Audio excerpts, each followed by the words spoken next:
Hello and welcome to Maths with Jacob. This lesson will focus on 12-hour time worksheet.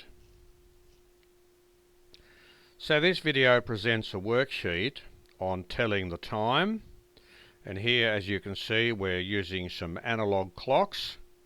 Now we've had a lesson on this, and the lesson has gone through all the basic knowledge that we need. So if you're not sure what to do, then the next slide has a link on it.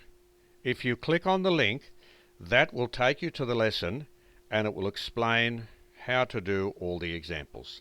So let's look at this part first. So we have 4 examples here on the left hand side of this slide. Write down each of the following times that are all between midnight and midday. Show the 2 different ways that can be used.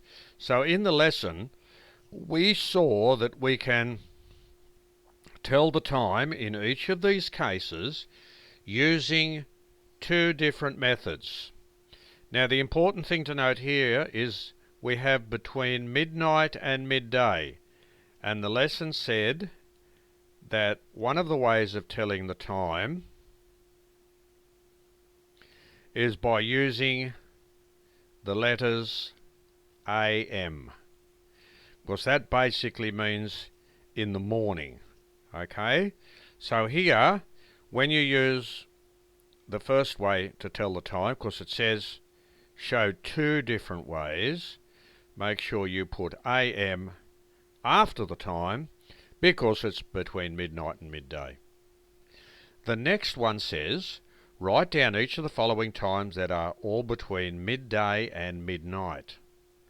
So here, because it's between midday and midnight, in the lesson we saw that we have to use the letters PM.